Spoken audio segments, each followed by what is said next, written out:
Hola a todos, vamos a continuar con la lectura de nuestro libro El placer de los dioses, este fabuloso libro de piratas que narra la historia de Barbarroja. Y bueno, les recuerdo que este espacio es un espacio que promueve la lectura de libros, de diferentes libros de todos tipos, con diferentes mensajes. Y pues yo quiero promover esto en jóvenes, niños, adultos, todos los que quieran comenzar una experiencia nueva con la lectura de libros. Entonces, bueno, pues yo les voy leyendo en pequeñas secciones de no más de 20 minutos para que ustedes antes de dormir o mientras toman el desayuno o mientras hacen cualquier actividad puedan ir escuchando el contenido de los libros que estamos leyendo. Bueno, sin más, vamos a continuar y bueno, claro que de esta forma, al ir escuchando los libros que vamos leyendo, pues nazcan ustedes el deseo poco a poco de ir explorando por ustedes mismos diferentes libros que les llamen la atención y bueno, que les aporten mucho en su vida. Quiero recordar que este libro en especial, este libro del placer de los dioses, yo ya lo había comentado en un video antes, pero fue comprado por mi amado hijo, que es un gran lector, uno de mis hijos. Y bueno, este libro fue comprado en una subasta de libros usados.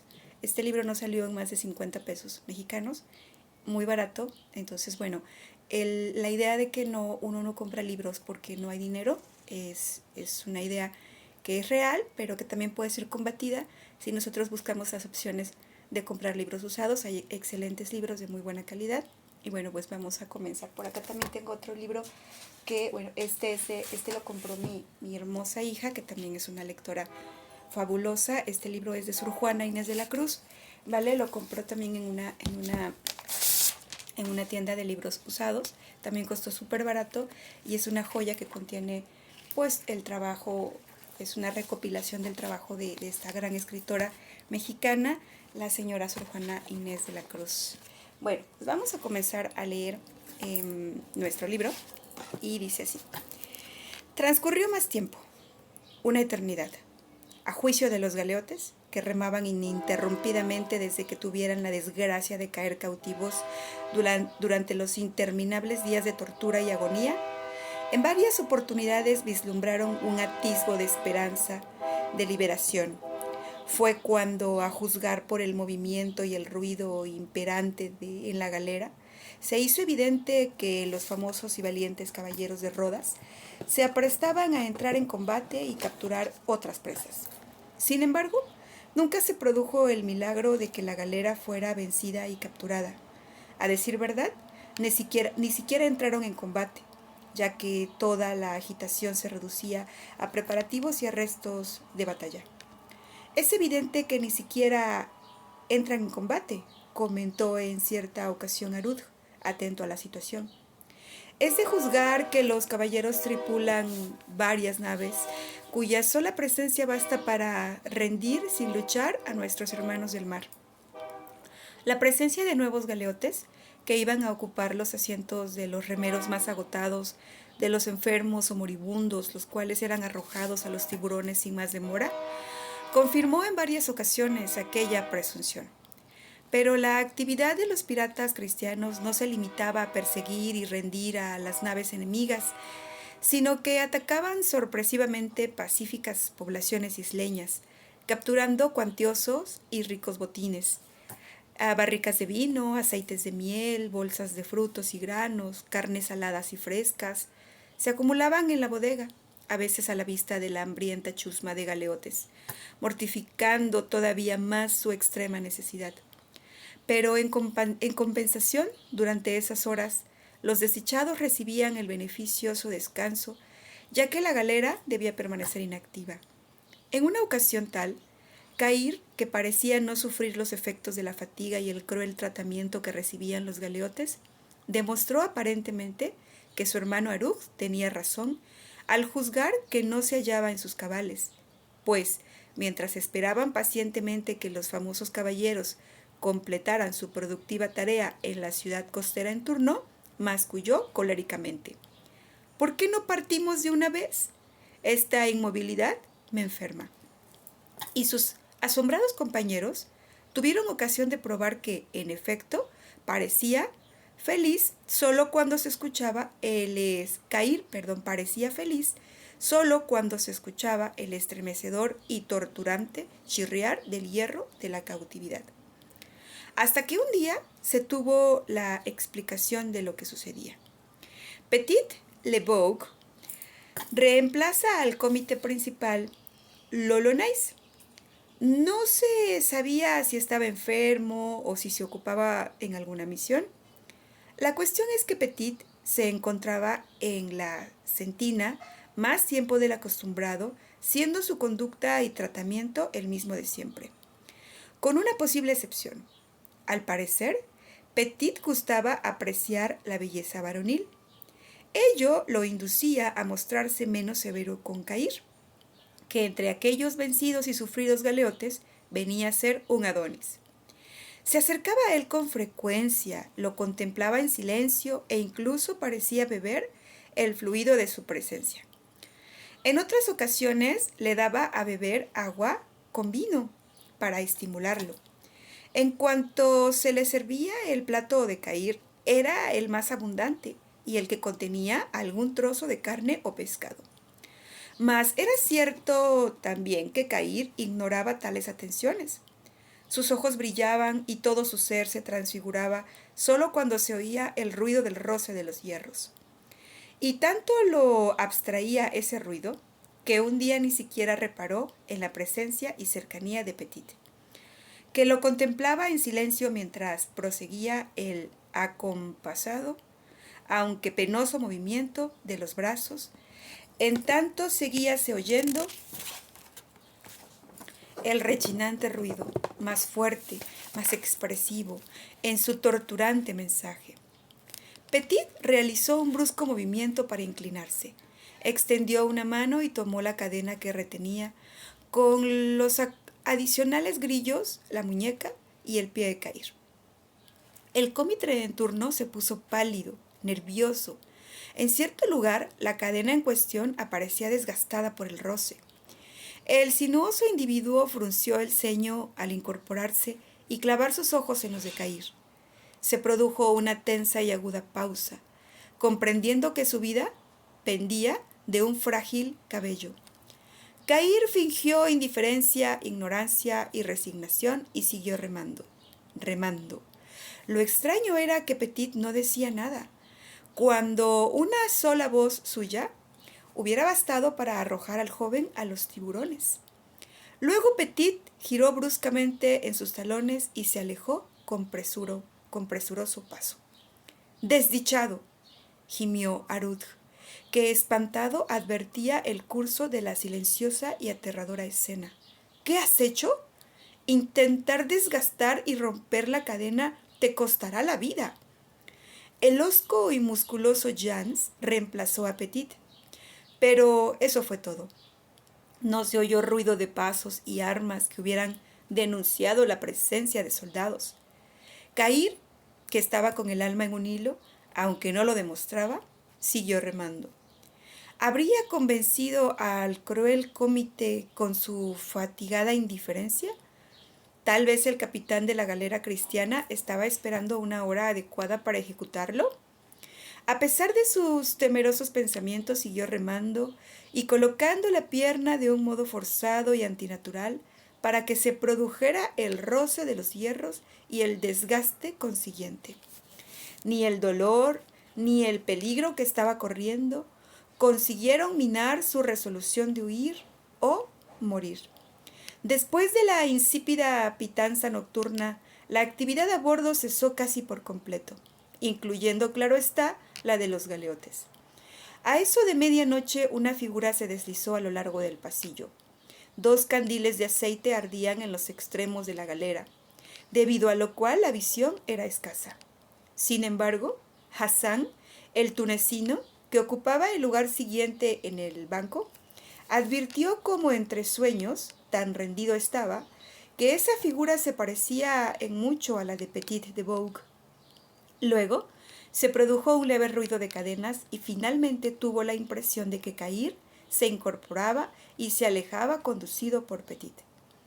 Al rayar el nuevo día, sin embargo, cuando Hassan despertó, Cair estaba a su lado encadenado y remando. «He soñado sin duda alguna», pensó Hassan, y no hizo comentario alguno.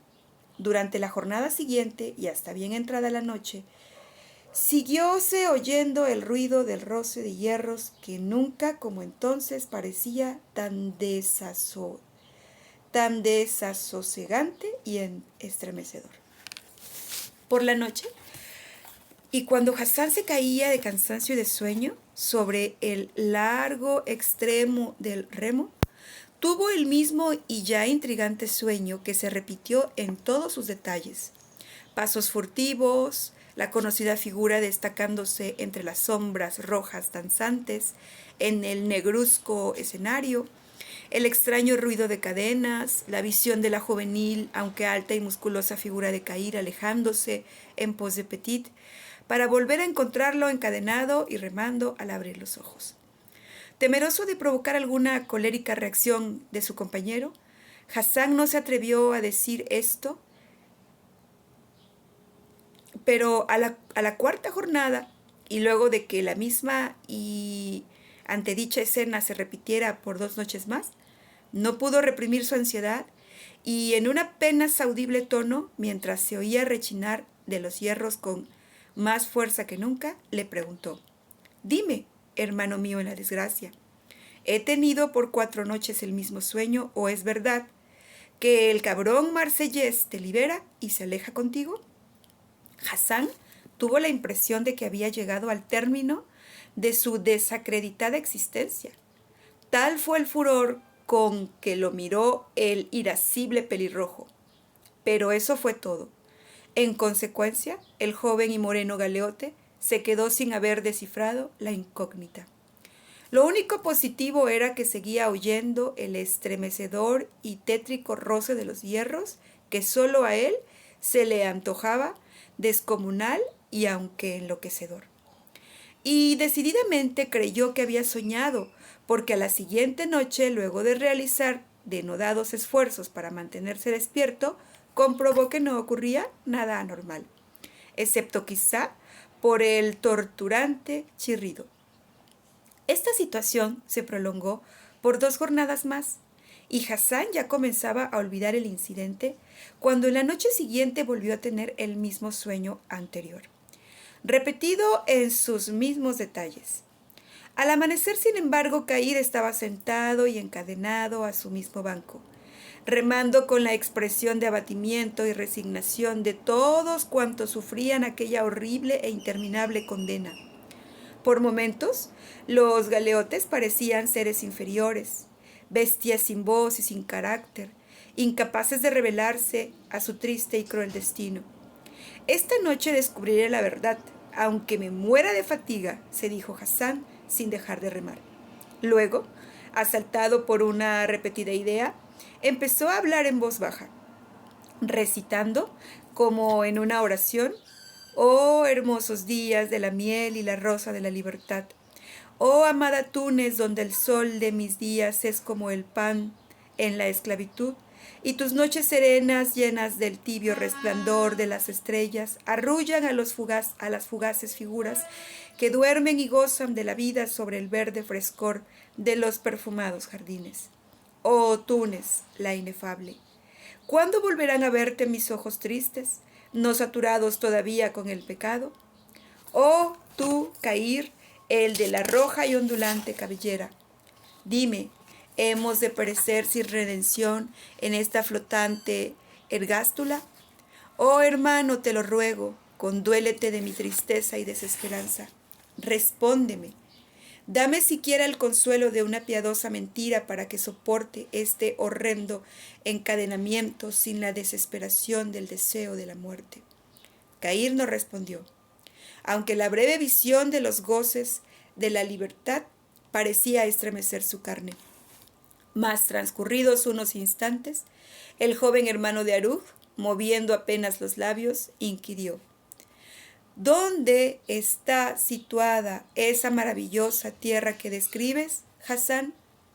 No poca sorpresa le causó recibir la respuesta, contenida en un largo relato que Hassán le hizo durante la penosa jornada y que sirvió para mitigarla. Hassán era hijo de noble familia tunecina y estaba emparentado con la casa reinante de Beig Mohammed. Hassán tenía una hermana, Culpa, un año menor que él, bellísima como un perfumado y blanco jazmín, con la cual, al morir sus progenitores, heredara una cuantiosa fortuna. De ambas codició el ambicioso y licencioso Bey Mohamed, y para tenerlos y gozarlos en su placer, resolvió eliminar al único obstáculo, esto es, al mismísimo Hassan. Es así como una noche, en tanto regresaba a su casa después de haber pasado la velada en palacio, fue asaltado por 4 sujetos, los cuales lo raptaron cubriéndole la cabeza con un manto. Al día siguiente se encontró navegando en una galera que al cabo de un tiempo recaló en una costa desconocida que luego supo que era la de Argelia. Allí, en la ciudad de Orán, donde había un besitán, esto es, un mercado de esclavos, desnudo y encadenado, Hassan fue vendido a un mercader a cuyo lado sirvió durante 2 años. En cierta ocasión, su amo decidió hacer un viaje a la costa hispánica, llevando productos muy apreciados allí. Pero la galera en que iba fue asaltada por un barco pirata. El mercader murió, sus bienes fueron confiscados y él, Hassan, pasó a sufrir un nuevo tipo de esclavitud, más desagradante y penosa. Pero, gracias sean dadas al cielo, mi nueva esclavitud no se prolongó mucho tiempo, pues el reís de aquella galera pereció en un motín encabezado por tu noble y valiente hermano, Elías, a quien jamás lloraré lo bastante, pues él no solo me liberó de mis cadenas, sino que, apreciando mis dotes, me dio un puesto de responsabilidad en la venganza y me honró con su amistad y confianza. Tú, hermano mío, entonces conoces el resto de la historia. Así concluyó Hassan. Pero Cair, que parecía haber tomado mucho interés por el relato, le accedió a preguntas. ¿Cuántos años habían transcurrido desde que su hermana, la bella Culpa, pasara de integrar el numeroso serrallo del rey de Túnez? ¿Acaso 3 años continuaba en el poder Mohamed? ¿Cuáles eran sus pensamientos para el caso de que algún día pudiera regresar a Túnez? Oh, hermano mío de cadenas, si existiera un mortal capaz de ofrecerme una oportunidad tal, lo adoraría de rodillas por el resto de mi existencia, exclamó Hassan con vehemente acento, porque nada me proporcionaría más placer que ahogar con mis propias manos a esa bestia inmunda.